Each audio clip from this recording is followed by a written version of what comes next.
Café, prosa Café. e história. Aqui ao lado do Tenente Coronel Adalberto Guimarães Menezes. Tem 97 anos, natural de Luz. E aqui no Instituto Histórico vai falar um pouquinho da sua história. O senhor começou de forma? Bom, eu, como já falou, eu nasci em Luz, né? Oeste de Minas. E morei também depois em Indaiá, onde eu fiz o ginásio. Morei também em Abaeté. Depois, e trabalhei com o meu tio na roça, a partir da minha idade de 12 anos e 2 meses. Até quase 15 anos de idade. Fiquei lá quase 3 anos, né? E depois que eu fui para Indaiá. Quando eu tinha 17 anos ainda, menos de 18, fui para o Rio de Janeiro. Fui para o Rio de Janeiro trabalhar, já não me lembro quem é que me orientou, e lá fiz tudo o que era possível. A primeira coisa que eu fiz lá foi com o chaval de auxiliar de burro cerrado, que era uma pessoa puxando uma carrocinha, né? Uhum. E eu atrás empurrando. Tá certo. Eu conheci o parado do carteiro empurrando um carrinho lá naquele tempo, bem jovem. Tive lá um certo tempo. Depois uma minha tia, que era irmã de caridade, trabalhava lá no Hospital Naval, então, estadual. Ela me conseguiu um emprego na imprensa naval. Tive lá um pouco tempo. Depois fui trabalhar também através dessa criança, que era irmã de caridade, conheci com os Ferreira de Guimarães. Hoje é o BMG, né? Antigamente era empresas têxteis, Ferreira de Guimarães. Trabalhei lá vários anos, então, quase 2 anos e tanto. Eu fiz concurso por Exército, fui fazer a escola preparatória um ano apenas, que eu só tinha o segundo científico, fui para lá, para São Paulo, pelo Exército, a escola preparatória, e lá eu concluí o 3º ano. E também, como eu tinha boas notas, pude ir para a escola militar. Antigamente chamava-se Escola Militar de Resende, hoje é Academia Militar de Agulhas Negras. Então eu fui lá, fiquei e saí oficial em 1950. Não, o senhor é tetramento de Tiradentes. Bom, a minha família, existe uma tradição em Indaiá, aquela região, sobre Tiradentes.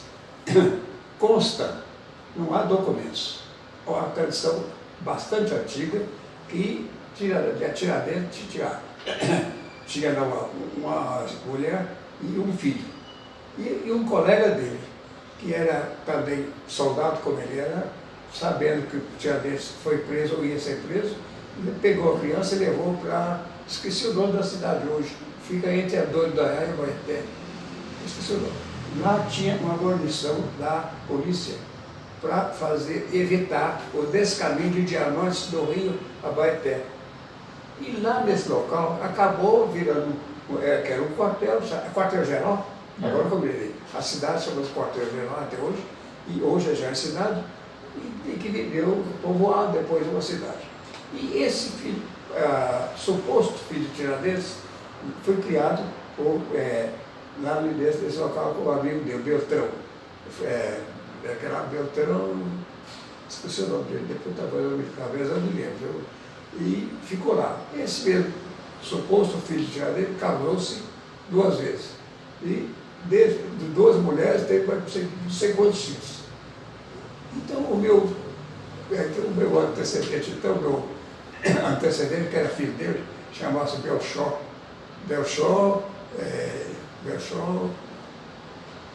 Oh, meu Deus, como é que chama Belchó? Eu vou me lembrar daqui a pouco. Esse Belchó, então, teve vários filhos. Uma das filhas era Carolina. Da Carolina teve vários filhos também, no qual meu pai servido. E eu sou considerado pentadetro de Tiradentes. Como é que o senhor vê a história hoje com relação ao Tiradentes? O senhor acha que ser um herói nacional é um pouco lembrado ainda na história brasileira, né? Tem muito mais valorização, né, Coronel? Há ainda uma carência muito grande de culto dos nossos heróis. Tiradentes, por exemplo, foi o primeiro homem, a primeira pessoa a morrer pelo sonho da liberdade do país, né? Tanto isso que ele é considerado o protomarte, né? Da independência. E ele lá, é um cara inteligente, muito curioso, ele era filho de um senhor que era bastante hoje perto de Tiradentes. Eu falo sempre que hoje tinha de Ritápolis, mas já pertenceu a Tiradentes e pertenceu a Salão do Rei. Então, nesse local chamado, nós chamamos de berço da pátria, né?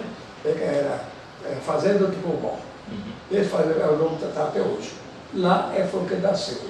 E lá ficou, quando o pai ficou depois órfão de pai e de mãe, foi para a cidade antigamente, hoje Tiradentes, antigamente era São José do Rei. Ele então viveu lá com o tio, e com esse tio que era dentista, ele aprendeu também alguma coisa como diz a tradição. Ele aprendeu a fazer, tirar e pôr dentes. Né? Tirar e pôr dentes. E lá, muito curioso também, muito viajante muito, que era mascate, viajar por outras cidades e adquiriu um conhecimento muito grande sobre Minas Gerais, as suas estradas, a vida, a extorsão que o governo português praticava contra a população, e aquilo foi dentro dele aquela revolta e também aquela vontade de fazer com que o seu país se tornasse um país independente, né? Foi isso que originou todo o sonho dele era esse. E naquele tempo ninguém falava, por exemplo, em te libertar-se. O mundo inteiro, da África, por exemplo, era colonizado. Os colonizadores eram os europeus, né? Colonizadores, e todo mundo achava que nunca ia mudar como sempre. Mas até que os Estados Unidos, em 1776, se não me engano, conseguiu ficar independente. E os outros países, então, viram que era possível, as colônias viram que era possível também ficar independentes. Então é uma ideia que se espalhou. E no Brasil também começou, principalmente com filhos de brasileiros ricos, que estudaram na Europa, e lá das universidades adquiriam conhecimentos e têm ideias iluministas. Ideias de saber de independência, de autoridade, de vida própria do país. Então, esse pessoal, esses filhos desse cara rico de Granada, traziam essas ideias para o Brasil.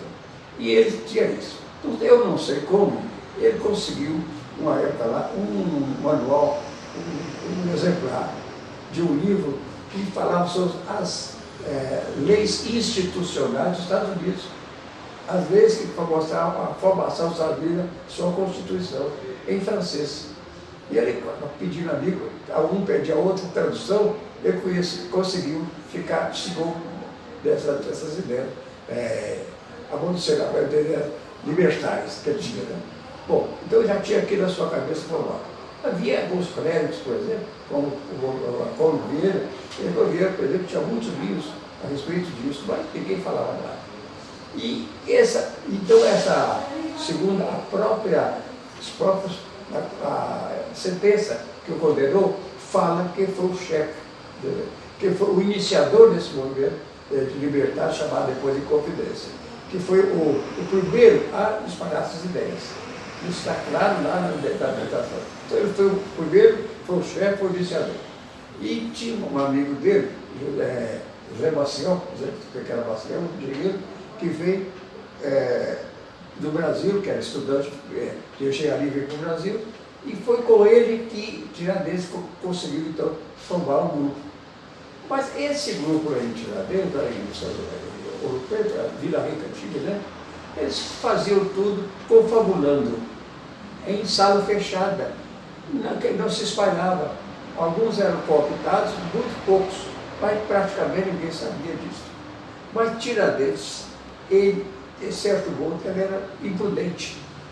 Ele falava abertamente, pregava abertamente que o Brasil podia ser um país livre, que o Brasil estava sendo vítima de extorsão da metrópole, que o Brasil podia ter meios e riquezas suficientes para ser um país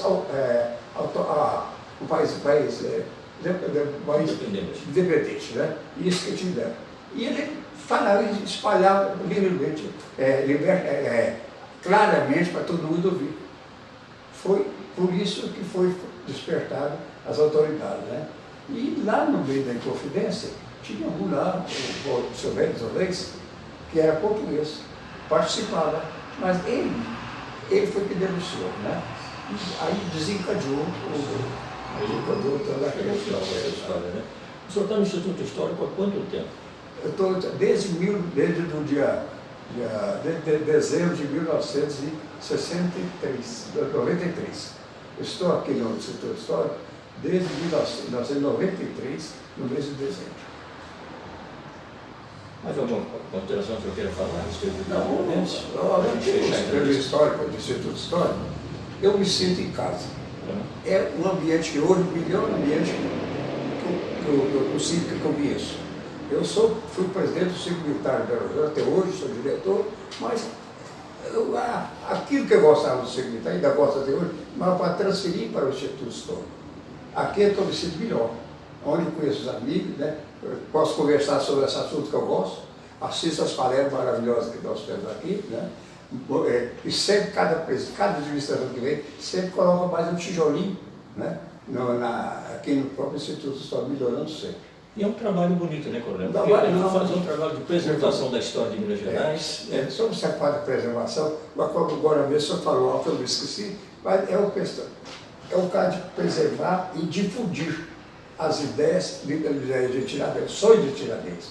Porque até hoje, Tiradentes, pelo Marechal Castelo Branco, quando era presidente da República, ele declarou que Tiradentes era patrono cívico da nação brasileira.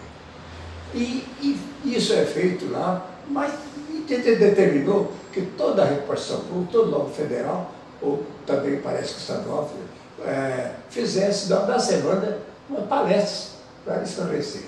Mas infelizmente isso nunca foi feito. Eu digo com toda franqueza, sou oficial do Exército, mas nem o Exército fazia isso. Nem sei se está fazendo ainda. Nem sei se está fazendo ainda. Mas não fazia. E por isso que a nossa, tanto assim que Tiradentes hoje é bastante conhecido em Minas Gerais. Fora de Minas Gerais, eu fiz aqui há uns anos atrás uma pesquisa que eu, como oficial do Exército, tinha muitos colegas meus no Brasil inteiro. E procurei ligar praticamente todos eles, sabendo o que daquelas capitais havia a respeito de Tiradentes e Inconfidência. Notícias muito boas. Mas há certos, veja o seguinte, Roraima, por exemplo, na capital de Roraima, lá da cidade, que eu esqueci Roraima, não tinha nada. A única coisa que falava em Tiradentes é o Colégio Tiradentes da PM. Aí então, eu servi em vários estados do Brasil, do Rio Grande do Sul até o Nordeste, várias cidades. Mas não vi em nenhum deles assim uma ideia de educação cívica sobre isso. Aliás, em Pernambuco, lá os heróis da expulsão dos holandeses, né, são muito mais cultuados do que Tiradentes. No Rio Grande do Sul, aquele pessoal Sarrafos, todos eles, aqueles heróis da portuguesa, são gaúchos, são muito mais cultuados que isso. Um amigo meu, que morava no Recife, ele me falou uma vez, quando mandei um e-mail falando sobre isso, ele falou, mas por quê? Por que Tiradentes? Se o nosso pessoal aqui é muito mais valor. Então não existe até hoje no Brasil o conhecimento do verdadeiro valor de Tiradentes. Eu, em 1902, eu comecei a promover. 2002, né? Eu comecei a promover lá na fazenda do Pombal, onde Tiradentes nasceu, uma solenidade, querendo que fosse levantada essa ideia de maior culto da ideia de Tiradentes, aproveitando que ele nasceu ali naquela fazenda do Pombal. Então, em 2002, promovi lá, um amigo meu, José Antônio de Alves Sacramento, que foi presidente 3 vezes do Instituto Histórico da Saúde, é meu amigo, me ajudou demais. e me levou na casa de muitos daqueles literários de São João. Porque o mundo cultural de São João é muito rico. Então me levou. E eu andei em vários municípios das vertentes, falando com o prefeito, vereador, diretor de escola e aquelas pessoas que me indicavam mais cívicas, pedindo para que no dia 12 de novembro de 2002 estivéssemos lá a fim de fazer a solenidade. Por que 12 de novembro? Porque não se sabe a data exata do nascimento de São Luís de Tiradentes. O que se sabe é que ele foi batizado no dia 12 de novembro de 1746. Ele foi batizado nessa data. Então, considera-se que Tiradentes nasceu para o mundo no dia 12 de novembro. A data seria, por exemplo, o nascimento dele. E nessa data, então, nós fazíamos aquela prova. Então, o primeiro dia foi muito bom. Várias entidades lá, representantes do Campo das Vertentes participaram. O diretor daquela fundação de Estado Real esteve lá, levou a equipe, foi filmado tudo isso, né? E o vereador José Antônio do Nascimento, de Tiradentes, levou 2 ônibus escolares. Infelizmente, São Monterrey, que é o local mais próximo e mais falado, não mandou ninguém. Se não fosse um cabo de polícia militar, que tinha um grupo de escoteiro que participou, porque o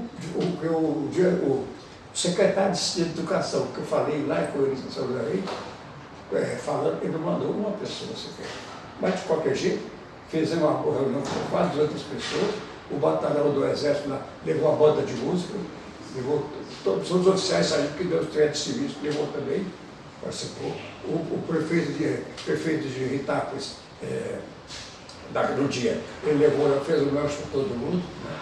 E foi um representante também, é uma boa cidade. Foi bom, foi bonito. Muito bom conversar com o Tenente Coronel Adalberto Guimarães Menezes, falando um pouco da sua história, um pouco de Tiradentes, aqui no Café Nossa História, no Instituto Histórico Geográfico de Minas Gerais, em Belo Horizonte. O melhor para mim foi ter falado isso, justamente com o senhor jornalista que me dá essa oportunidade de falar. Eu agradeço muito. Eu agradeço a sua presença.